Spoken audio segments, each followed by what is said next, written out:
Salut, c'est Trado. Voilà mon commentaire de mise à jour pour l'indice parisien, séance du jeudi 11 février. La séance d'aujourd'hui, comme très souvent, est peut-être teintée d'optimisme ou de pessimisme. Tout d'abord, du côté des bonnes nouvelles, on remarque que des plus hauts ont été inscrits in extremis aujourd'hui et que la médiane de la fourchette marron que j'ai fait figurer a presque été rallié, mais pas encore, ce qui signifie qu'on peut envisager encore une ou deux séances de hausse si cette médiane, objectif naturel de la fourchette, devait être ralliée, c'est-à-dire vers les 3687. On remarque d'ailleurs qu'il s'en est fallu d'un cheveu pour que le niveau de retracement des 50% de Fibonacci soit touché, et malheureusement, les traders baissiers en embuscade sur ces niveaux n'ont pas laissé beaucoup de répit à l'indice avant de commencer à le shorter, à mesure qu'il se rapprochait de cette barrière hautement symbolique. Positive aussi est la situation du stochastique qui enfin parvient à se hisser au-dessus de son signal et à sortir de sa zone de survente, montrant que les haussiers ont un petit peu de répit et que les baissiers ont relâché un petit peu leur étreinte.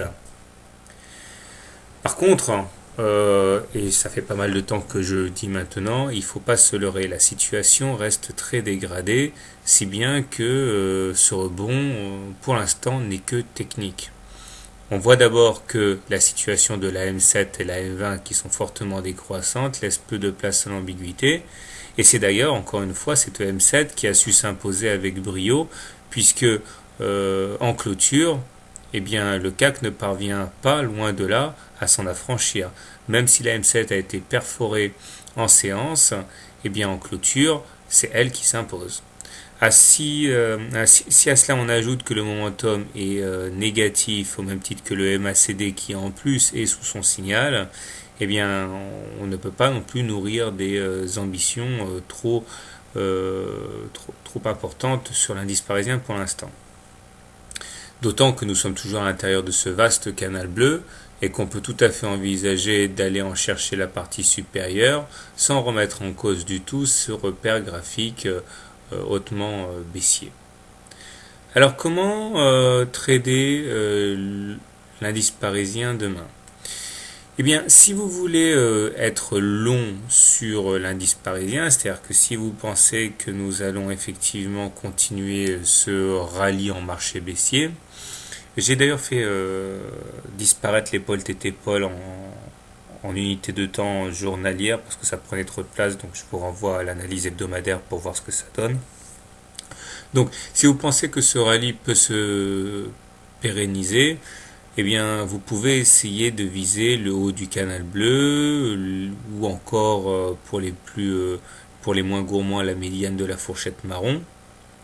Il s'agira quand même de rentrer avec précaution parce que, comme on l'a vu, la M7 a tendance à s'imposer. Donc, j'aurais tendance à dire qu'il s'agit de rentrer au niveau des 23,6% de Fibonacci avec un stop loss assez serré au cas où la baisse reprendrait ses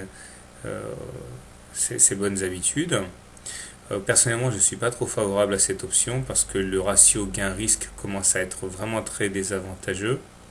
Par contre, si vous envisagez plutôt de shorter l'indice parisien, je pense que le mieux à faire est de faire comme aujourd'hui, par exemple shorter la M7, ou alors tranquillement laisser le marché monter et cueillir le CAC au niveau de sa M20 ou du haut du canal bleu,